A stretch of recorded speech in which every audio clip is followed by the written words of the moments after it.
पहले सीधी सी बात ना कि जो दिल के साफ होते हैं ना लोग, उनके साथ ऐसा एक्चुअल में होता है, उनके साथ ही ये चीजें फेसबुक होती वगैरह हैं। पे लाइक एक जो एड थी प्रोडक्ट की ना, ग्रीन एरो के माइक को लेकर, S13 को लेकर, तो काफी ज्यादा वायरल हो आई रही होप थी। आप लोगों को मेरा आज का ये व्लॉग अच्छा लगा हो।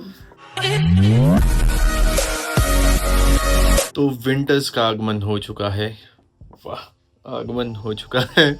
और सुबह के टाइम ठंड काफ़ी है, शाम को भी काफ़ी ठंड है, बट सुबह के टाइम ज़्यादा ठंड है क्योंकि दिसंबर का महीना चालू हो चुका है और टेम्परेचर में काफ़ी गिरावट है। और कल तो मुझे भी लाइक ऐसा हो गया क्योंकि कल मेरी बुलेट ठीक कराने के बाद ना एक तो थोड़ा सा लेट भी हो गया, तो उस वजह से जो जिस जगह से आ रहा था, और वो है पूरी की पूरी एक तरह का शिमला का कोल्ड स्टोर, तो उस वजह से ठंड थोड़ी लग गई। और सुबह थोड़ा, और ठंड में होता भी ऐसे, सुबह के टाइम उठा नहीं जाता, और सुबह के टाइम ऐसा लगता है कि नहीं यार अभी थोड़ी देर और, थोड़ी देर और।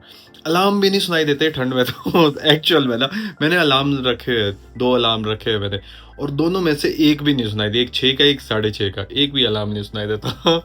तो हाँ, दिन के टाइम थोड़ा सनी है, तो दिन के टाइम ठीक है, बट ये भी ऐसा ही है। अब कुछ टाइम की है जो लाइक जो अच्छी धूप होती है ना, अच्छी धूप बोले तो मतलब एक गर्म धूप होती है ना, जो जिसमें थोड़ा मज़ा आ जाता है, फिर तो आगे आपको ना थोड़ी सी एक हल्की हल्की ठंड वाली धूप शुरू हो जाएगी, जिससे कि आप डायरेक्ट सनलाइट ले नहीं सकते, क्योंकि उसमें क्या है, उसमें आपको गर्माहट से ज़्यादा ठंडनाहट मिलेगी। तो शीशे के थ्रू ही, जैसे शीशे के सामने बैठो, जैसे अभी मैं बैठा हूँ, तो यहाँ शीशे के सामने ऐसे बैठ के ऐसे करके ही धूप सेक पाएंगे उस टाइम भी।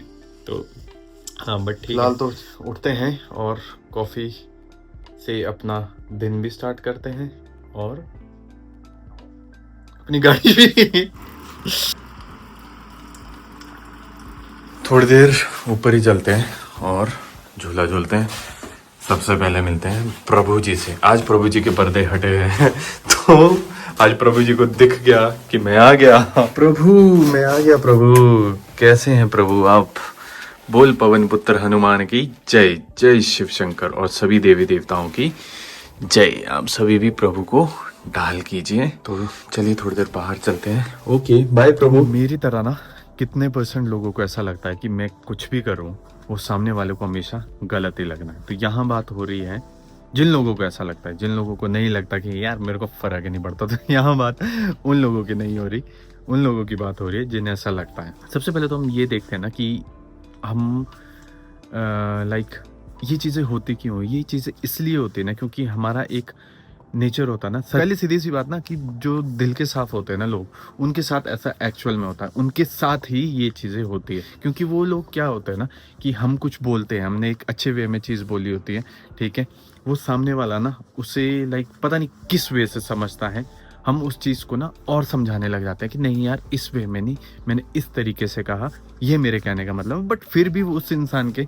समझ में ही चीज़ नहीं आए, या कुछ, ये इंसान कोई भी हो सकता है, हमारे फैमिली में हो सकते हैं, हमारे लाइक पार्टनर्स हो सकते हैं, ठीक है, लड़का हो सकता है, लड़की हो सकती है, जो भी हमारा पार्टनर है वो हो सकता है, ऑफिस में हमारे लाइक साथ में काम कर रहे हुए लोग हो सकते हैं। वहाँ पे हम ना ज़रूरत से ज़्यादा एक्सप्लेन करने लग जाते हैं कि नहीं यार मेरे कहने का ये मतलब, तो हम उसमें बहुत ज़्यादा एफर्ट्स डालते हैं। स्पेशली जो मैं अपनी बात कर रहा हूँ तो मैं बहुत ज़्यादा चीज़ें करता हूँ, बट फिर उसके बाद रियलाइज़ होता है ना कि यार सामने वाला फिर भी उसी चीज़ पर ही अटका हुआ कि हाँ भाई ये चीज़ है। तो इस चीज़ से ना फिर ना सारी चीज़ें ख़त्म होने के बाद फिर लगता है कि यार मैंने ना ज़रूरत से ज़्यादा एफर्ट डाला अगले को ये चीज़ समझाने में, ठीक है, जिस वजह से मैं परेशान भी रहा, टेंशन भी मुझे हुई, और मैं वरीड भी रहा कि मैं इस इंसान को किस तरीके से वो चीज़ कहूँ ताकि इसके समझ में वो पॉइंट ऑफ व्यू आ जाए मेरा कि मैंने किस वे में वो चीज़ कही है एक्चुअल में। और एंड में उसका निचोड़ क्या निकलता है कि वो इंसान फिर भी आपको नहीं समझ पाया। फिर ऐसा लगता है कुछ टाइम बाद यार मैंने इतना टाइम इन्वेस्ट करके, इतने एफर्ट्स लगा के उसे समझाने की कोशिश करी, बट उस इंसान ने फिर भी उसी वे में समझा जिस वे में उसे समझना था। एट दी एंड परेशान कौन हुआ? मैं ही परेशान हुआ ना। तो ऐसे कितने लोग हो गए यार, कितने दुनिया भर के लोग हो गए कि हाँ भाई, जो ना हम ना कोशिश ही ये करते रहते हैं कि दूसरों को एक्सप्लेन करने की, भाई मैंने ऐसा नहीं किया था, मैंने ऐसा किया था, मैंने ये नहीं बोला था, मैंने वो बोला था, मैंने ये इस वे में नहीं करा था, मैंने ये इस वे में करा था, और सामने वाले को समझना ही नहीं है। खुद को लाइक क्लेरिफिकेशन देना, जस्टिफिकेशन देना एक अच्छी चीज़ है, ताकि सामने वाला हमें समझ सके, मिसअंडरस्टैंडिंग है वो क्लियर हो सके। बट कई बार क्या होता ना कि एक इंसान होता है जिसे आपको समझना ही नहीं है, लग जाता पता है, एक वाइब आ जाती है, एक नेगेटिव पर्सन की ना एक वाइब आ जाती है। मैं सोचता था ना कि यार ऐसे कोई इंसान ही नहीं होता जो नेगेटिव होता होगा, नहीं होता होगा यार, कभी भी नहीं होता होगा। बट एक्चुअल में ऐसे लोग होते हैं जो इतने नेगेटिव होते हैं ना, इतने नेगेटिव होते हैं ना कि भाई आप कुछ भी उनको समझाओगे, कुछ भी उनको समझाओगे, किसी भी वे में समझाओगे, वो घूम फिर कर ना समझाने वाले के पीछे बढ़ जाएंगे कि हाँ भाई तू ज़्यादा है, तू ऐसा है, तू वो है। तो ज़रूरत से ज़्यादा ना मतलब कभी भी किसी को ना इतना ज़्यादा मतलब मत कोशिश करोगे कोई, हाँ कोई प्रॉब्लम में हो उसकी हेल्प करो, बट कई बार ना वो चीज़ हमें उल्टी भी पड़ जाती है।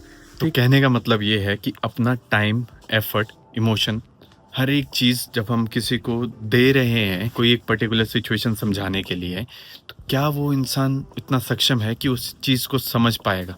हमें उस चीज़ का सबसे पहले ध्यान रखना है, क्योंकि नहीं तो इस चक्कर में हम अपना ही टाइम वेस्ट कर रहे हैं, टाइम ख़राब कर रहे हैं, इमोशन ख़राब कर रहे हैं। तो सब खुश रहो, बढ़िया करके रहो यार, सब के सब इमोशनली सबसे ज़्यादा फिट रहो, क्योंकि आज की डेट में इमोशंस पे ही छुरियाँ चलाई जा रही है। फिलहाल चलते हैं नीचे, मेरा भी अभी एक कुरियर आने वाला है, मेरा माइक आने वाला है, हम उसकी टेस्टिंग करेंगे कि कैसा रहता है वो माइक। तो अभी कुछ दिन पहले मैं ना फेसबुक वगैरह पे एक जो ऐड थी प्रोडक्ट की ना, ग्रीन एरो के माइक को लेकर, S13 को लेकर, तो काफ़ी ज़्यादा वायरल हो रखी थी। हर एक सेलिब्रिटी, एक अच्छा जो यूट्यूबर था, अच्छा जो इन्फ्लुएंसर था, तो इसका रिव्यू दे रहा था कि बेस्ट है, बेस्ट है। मैंने सोचा क्यों ना इसे एक बार ट्राई करके देखा जाए, और बजट फ्रेंडली भी, मतलब 1500 रुपये का माइक, बट जो इसकी जो एक्चुअल मार्क प्राइस थी 3999, और ये मैंने लिया ग्रीन एरो की ही वेबसाइट से। तो ऐसा कुछ है नहीं कि प्रोडक्ट कहीं नकली तो ना हो, और इसके साथ 1 साल की वारंटी भी मिली। तो इसे हम टेस्ट करेंगे। तो रेदर देन शोइंग की इसके साथ चार्जर केबल मिली, इसके साथ ये मिला, वो मिला, नहीं, इसका हम तुरंत रिव्यू करेंगे। सबसे पहले ये जो आपको वॉइस आ रही है ये है फोन के ओरिजिनल माइक से, ठीक है। तो कुछ इस तरह की वॉइस है, और इस तरह की पीछे की आवाज आ रही है, और इतनी लेवल तक ही मेरी जो आवाज है वो क्लियर। तो अभी जो ये आवाज आ रही है ये आ रही है इस माइक के थ्रू, और इस माइक में है 3-वे नॉइज कैंसिलेशन, और ये है अभी फर्स्ट लेवल। अब ये होगी 2-वे कैंसिलेशन, नॉइज कैंसिलेशन। इस तरीके की अब पीछे की आवाज रिड्यूस हुई है, और इतनी क्लियर अब मेरी आवाज। तो ये है जो इसका जो टॉप मोस्ट है, इस लेवल तक की जो आवाज है वो रिड्यूस हुई है।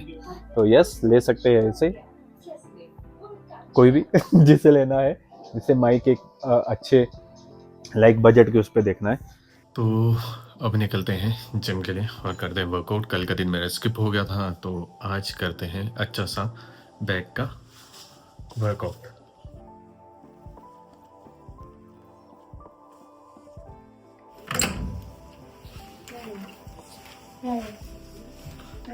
बाय।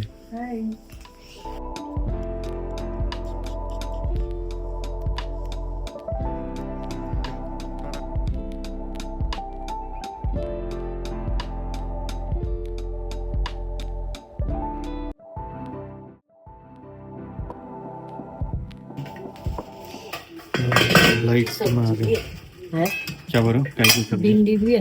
भिंडी तो दिन की ना, हाँ जी। गरम क्या खाइएगा जी? कर लो। खाइएगा? भिंडी भी खा लेंगे, मटर मशरूम भी खा लेंगे। अच्छा जी। मैंने नेगी को भेज दिया। क्या करती हो? नहीं।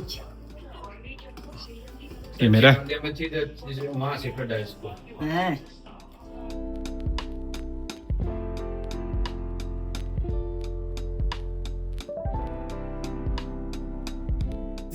क्या करें आप?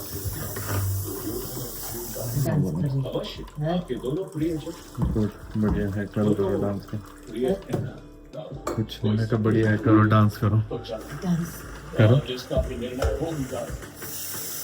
डांस तो बिना नाटी से डांस नहीं। अपने बड़ा बड़ा डांस करे।